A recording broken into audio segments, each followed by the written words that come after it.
Assalamualaikum. Selamat pagi dan semangat pagi anak-anak hebat.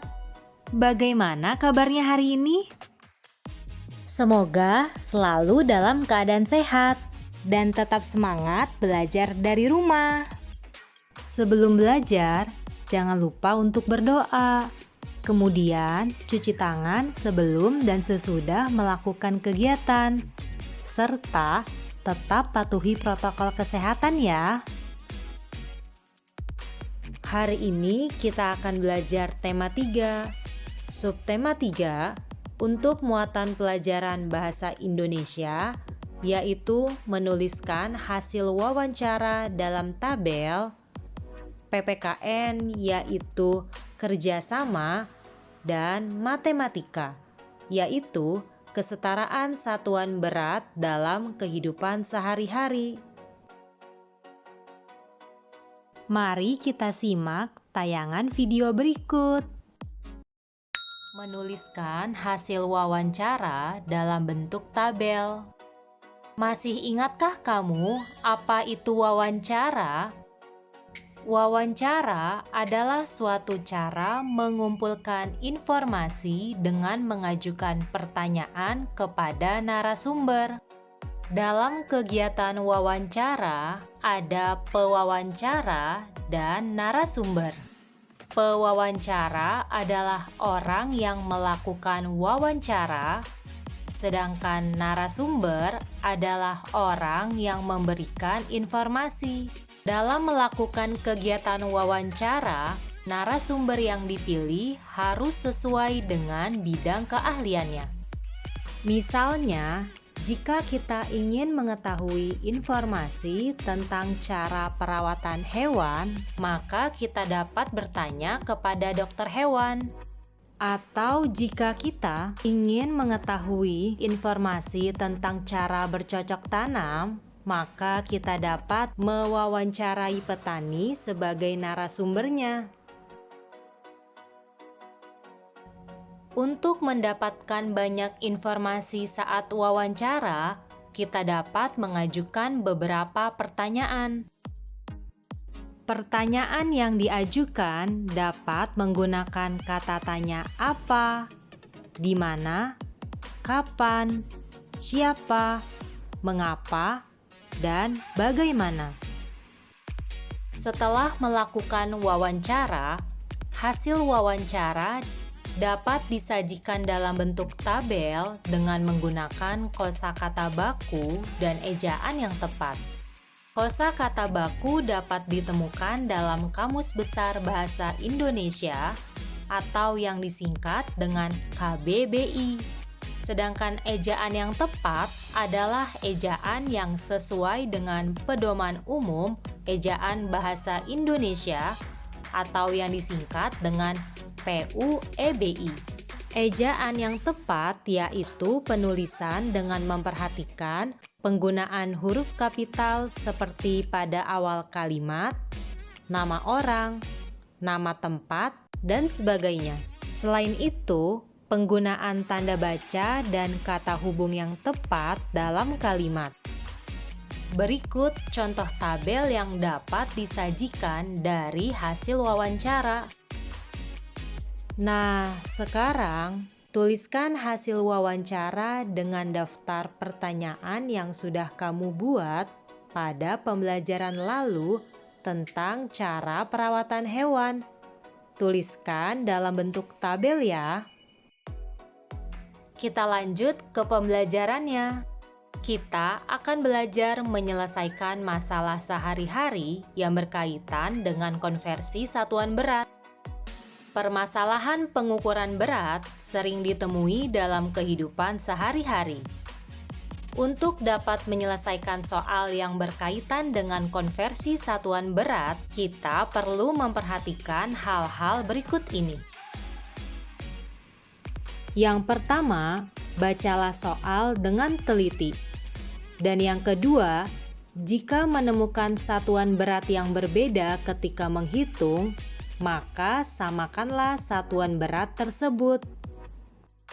Misalnya, untuk mengubah satuan berat kilogram ke gram, maka kita perlu mengalihkan bilangannya dengan 1000.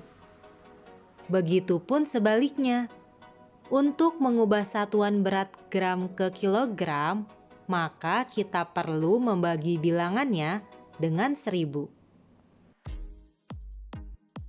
Sekarang selesaikan permasalahan berikut ini yuk. Ibu Dayu membeli tepung terigu sebanyak 3 kilogram. Persediaan tepung terigu di rumah Dayu ada 250 gram. Berapa gram jumlah tepung terigu Ibu Dayu sekarang? Nah, cara mengerjakannya, yang pertama, perhatikan satuan berat yang terdapat pada soal. Apakah satuan berat pada soal tersebut sama atau berbeda? Iya, betul. Satuan berat yang terdapat pada soal berbeda. Satuan berat yang pertama adalah kilogram dan yang kedua adalah gram. Maka kita perlu menyamakan satuannya terlebih dahulu. Karena yang ditanyakan pada soal adalah gram, berarti yang kita ubah satuannya adalah kilogram menjadi gram. Nah, sekarang 3 kilogram berapa gram ya? Iya, benar. 3 kilogram sama dengan 3000 gram. Karena turun 3 tangga, maka 3 dikali 10 sebanyak 3 kali, atau 3 dikali 1000, hasilnya adalah 3000.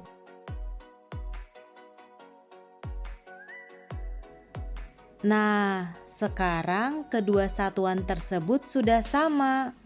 Selanjutnya, kita jumlahkan 3000 gram ditambah 250 gram, hasilnya adalah 3250 gram.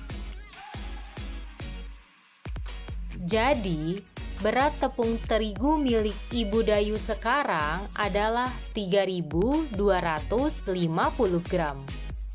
Kita lanjut pembelajarannya. Kerjasama di lingkungan rumah. Kerjasama merupakan salah satu wujud sikap bersatu dalam keberagaman. Bersatu dalam keberagaman artinya hidup rukun dengan saling menghargai dan menghormati perbedaan yang ada. Kamu tahu tidak kenapa manusia perlu bekerja sama? Iya, benar. Karena manusia merupakan makhluk sosial. Makhluk sosial itu artinya manusia tidak dapat hidup sendiri. Untuk mencapai tujuannya, manusia perlu melakukan kerjasama. Kerjasama adalah kegiatan yang dilakukan beberapa orang untuk mencapai tujuan yang dicapai atau yang diharapkan. Berikut contoh kerjasama yang dapat dilakukan di lingkungan rumah. Yang pertama, kerja bakti membersihkan rumah. Yang kedua, membantu ibu menyiram tanaman di halaman rumah. Yang ketiga, menyiapkan makan malam bersama ibu. Dan yang keempat, merapikan mainan bersama adik.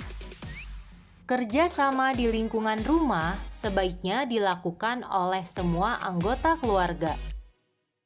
Nah, anak-anak, ketika kamu membantu orang tua di rumah, berarti kamu telah melakukan kegiatan kerjasama di lingkungan rumah. Bekerja sama tidak hanya dapat dilakukan di rumah, tetapi dapat dilakukan di mana saja, misalnya di sekolah ataupun di lingkungan masyarakat. Berikut manfaat dari kerjasama. Pertama, pekerjaan akan terasa lebih ringan dan lebih cepat selesai. Yang kedua, terjadi komunikasi yang baik antar anggota keluarga. Dan yang ketiga, melatih diri untuk menghargai orang lain. Sekian pembelajaran kita hari ini. Wassalamualaikum warahmatullahi wabarakatuh.